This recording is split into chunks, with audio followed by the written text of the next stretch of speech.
Olá, chegamos ao dia 15 do nosso desafio, da nossa jornada de leitura da Bíblia comentada em 365 dias. Nós estamos usando a Bíblia de Estudo Joyce Meyer, com comentários da autora. Eu sou a Tati, obrigada pela sua companhia mais um dia. Nós vamos continuar no livro de Gênesis. Hoje nós vamos ler dos capítulos 47 ao 50. Que Deus nos abençoe. Capítulo 47. Jacó se estabelece no Egito. José foi dar as notícias ao faraó. Meu pai e meus irmãos chegaram de Canaã com suas ovelhas, seus bois e tudo o que lhes pertence estão agora em Gósen. Depois escolheu 5 de seus irmãos e os apresentou ao faraó. Perguntou-lhes o faraó, em que vocês trabalham? Eles lhe responderam, teus servos são pastores, como os nossos antepassados.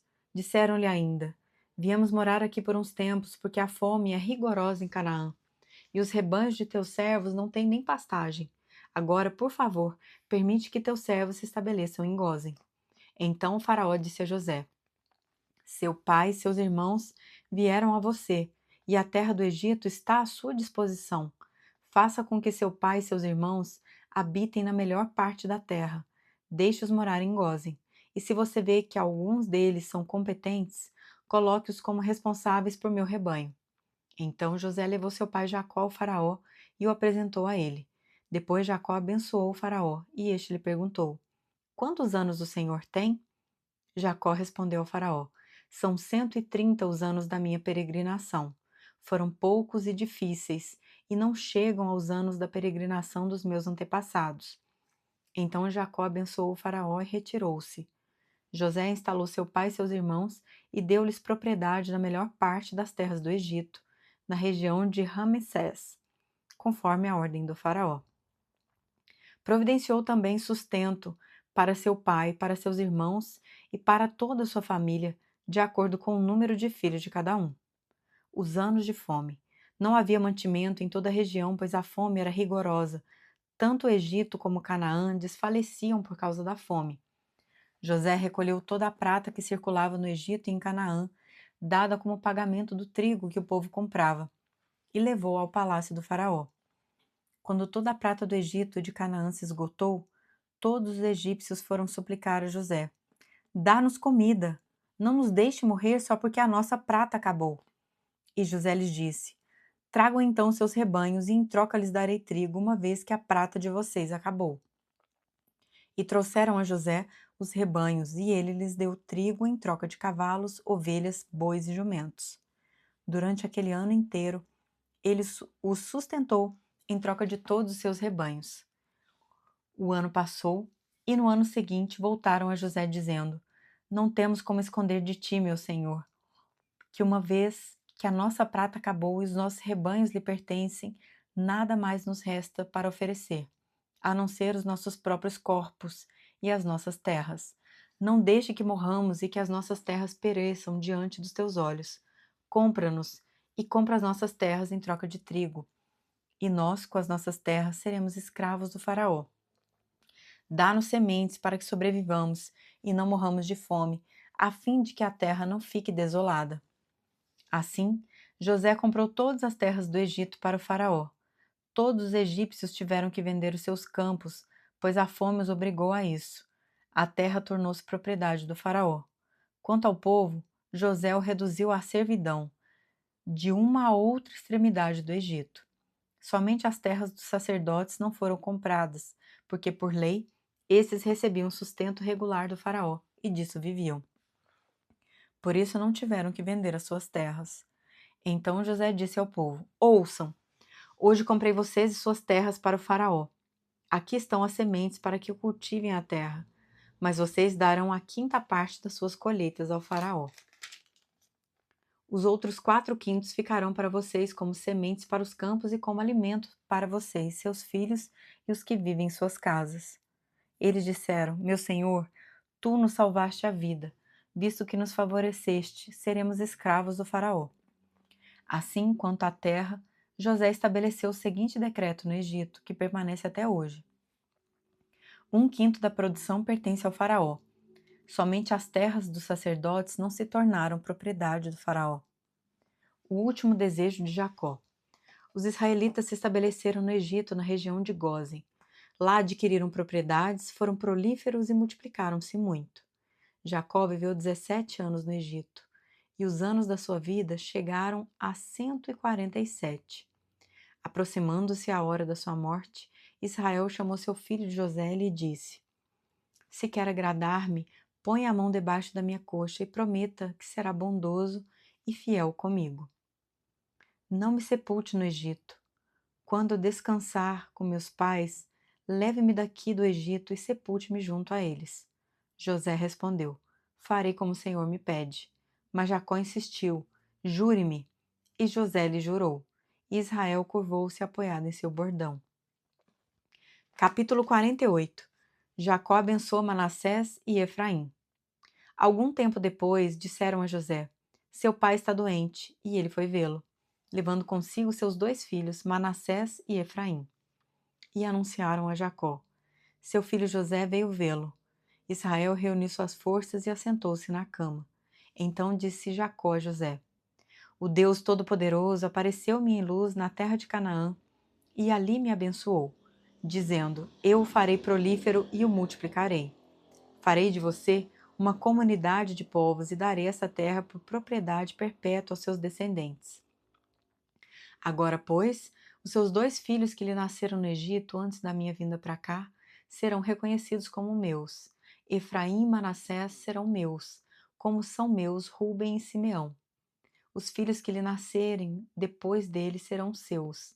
Serão convocados sob o nome dos seus irmãos para receberem sua herança. Quando eu voltava de Padã, para minha tristeza, Raquel morreu em Canaã, quando ainda estávamos a caminho, a pouca distância de Efrata. Eu a sepultei ali, ao lado do caminho para Efrata, que é Belém. Quando Israel viu os filhos de José, perguntou: Quem são estes? Respondeu José a seu pai: São os filhos que Deus me deu aqui. Então Israel disse: Traga-os aqui para que eu os abençoe. Os olhos de Israel já estavam enfraquecidos por causa da idade avançada, e ele mal podia enxergar. Por isso José levou seus filhos para perto dele, e seu pai os beijou e os abraçou. Israel disse a José: Nunca pensei que veria sua face novamente. E agora Deus me concede ver também os seus filhos. Em seguida, José os tirou do colo de Israel e curvou-se com o rosto em terra. E José tomou os 2, Efraim à sua direita, perto da mão esquerda de Israel, e Manassés à sua esquerda, perto da mão direita de Israel, e os aproximou dele. Israel, porém, estendeu a mão direita e a pôs sobre a cabeça de Efraim, embora este fosse o mais novo, e cruzando os braços, pôs a mão esquerda sobre a cabeça de Manassés, embora Manassés fosse o filho mais velho, e abençoou a José, dizendo: Que o Deus a quem serviram meus pais Abraão e Isaque, o Deus que tem sido meu pastor em toda a minha vida até o dia de hoje, o anjo que me redimiu de todo mal, abençoe estes meninos. Sejam eles chamados pelo meu nome, pelos nomes de meus pais Abraão e Isaque, e cresçam muito na terra. Quando José viu seu pai colocar a mão direita sobre a cabeça de Efraim, não gostou. Por isso pegou a mão do pai, a fim de mudá-la da cabeça de Efraim para a de Manassés. Ele disse: Não, meu pai, este aqui é o mais velho. Põe a mão direita sobre a cabeça dele. Mas seu pai recusou-se e respondeu: Eu sei, meu filho, eu sei. Ele também se tornará um povo, também será grande. Apesar disso, seu irmão mais novo será maior do que ele, e seus descendentes se tornarão muitos povos. Assim, Jacó os abençoou naquele dia, dizendo: O povo de Israel usará os seus nomes para abençoar uns aos outros com essa expressão: Que Deus faça a você como fez a Efraim e a Manassés. E colocou Efraim à frente de Manassés. A seguir, Israel disse a José: Estou para morrer, mas Deus estará com vocês e os levará de volta à terra de seus antepassados. E a você, como alguém que está acima de seus irmãos, dou a região montanhosa que tomei dos amorreus com a minha espada e com o meu arco. Capítulo 49. Jacó abençoa seus filhos. Então Jacó chamou seus filhos e disse: Ajuntem-se ao meu lado, para que eu lhes diga o que lhes acontecerá nos dias que virão.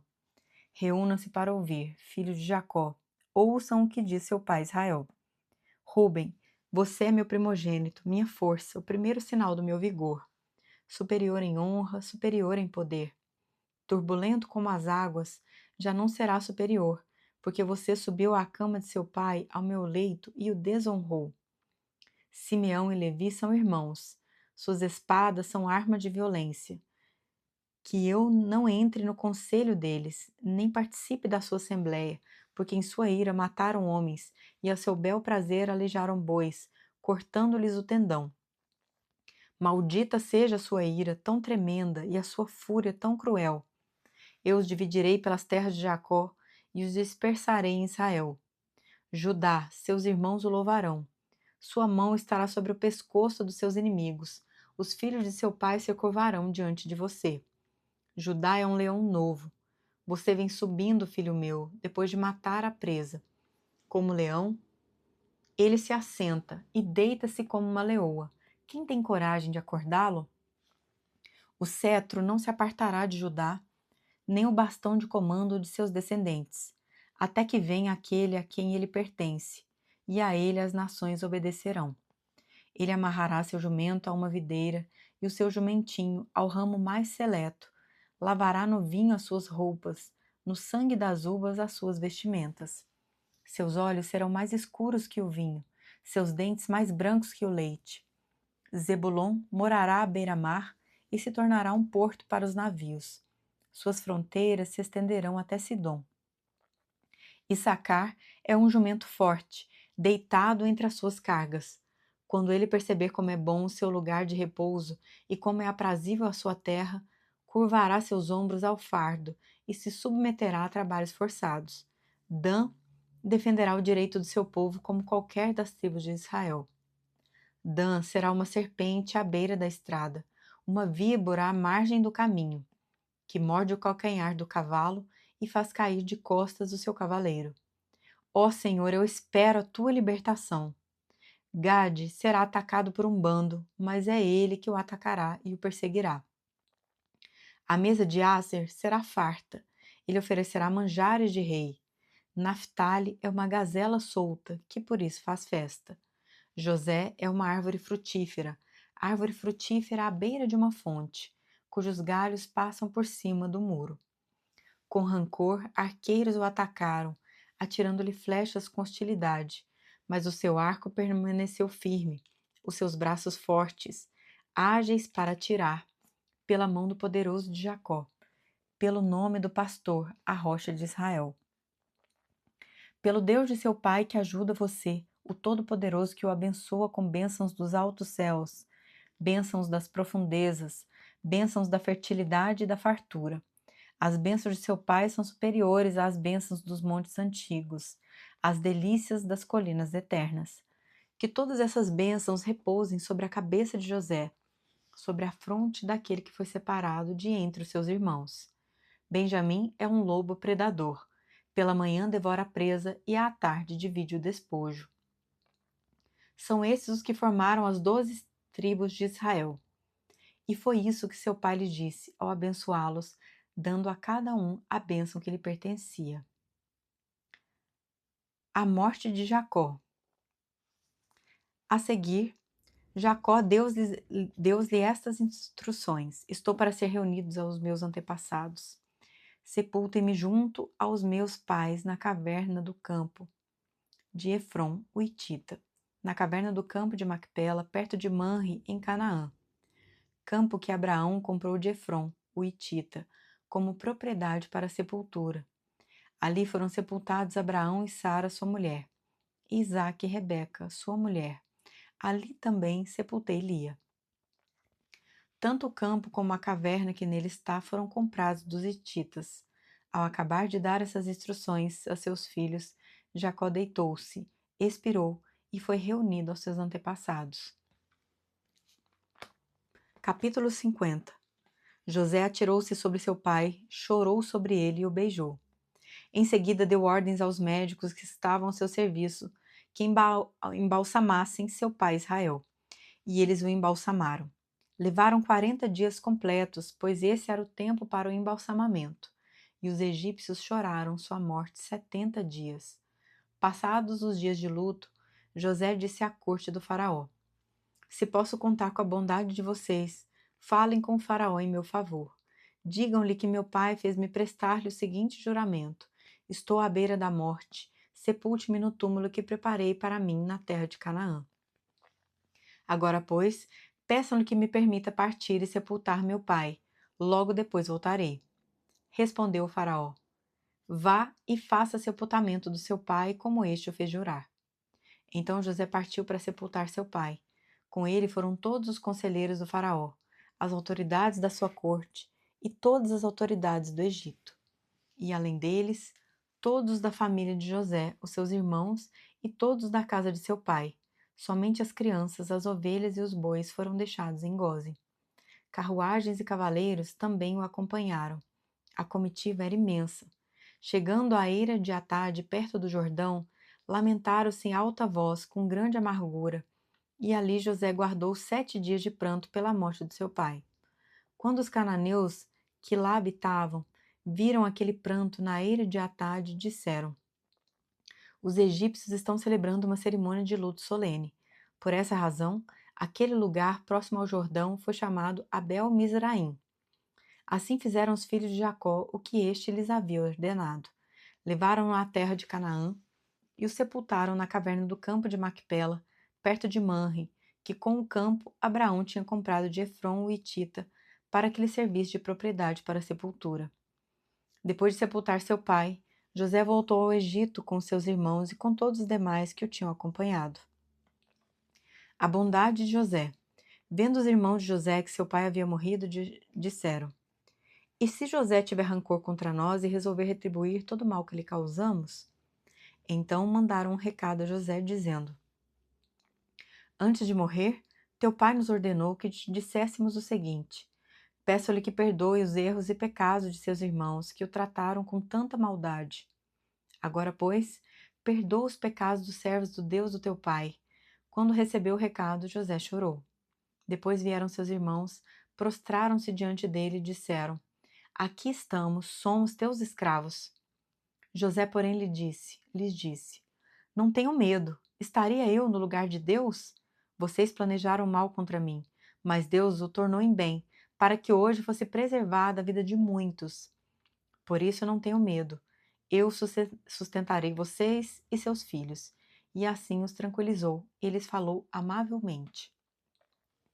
A morte de José. José permaneceu no Egito com toda a família de seu pai. Viveu 110 anos e viu a terceira geração dos filhos de Efraim. Além disso, recebeu como seus os filhos de Maquir, filho de Manassés.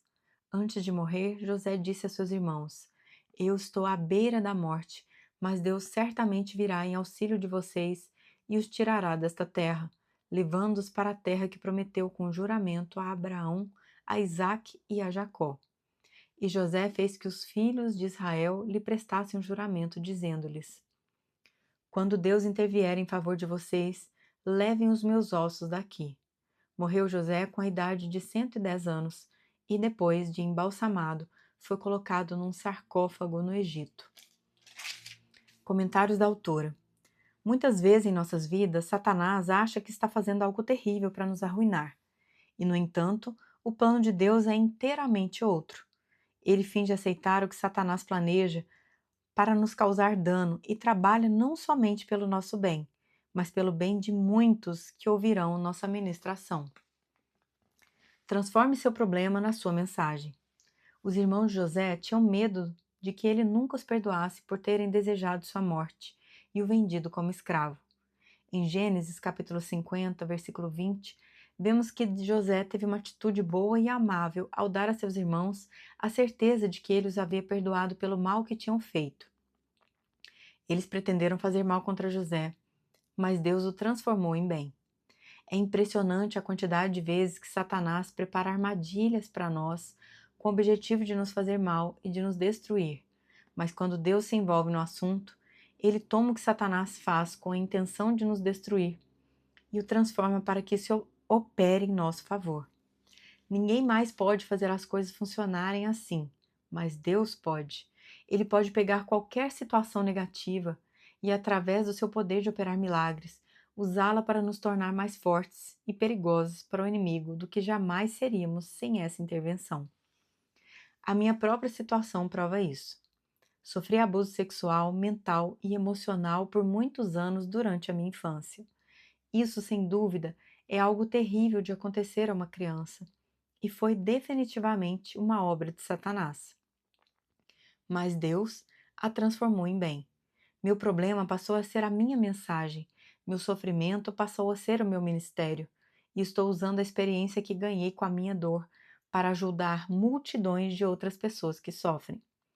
Eu a encorajo a não desperdiçar sua dor. Se você entregá-la a Deus, Ele a usará. Ele me deu uma bela coroa em lugar de cinzas, assim como prometeu em Isaías 61. Mas precisei deixar as cinzas ir embora. Tive de aprender a ter uma boa postura, assim como José.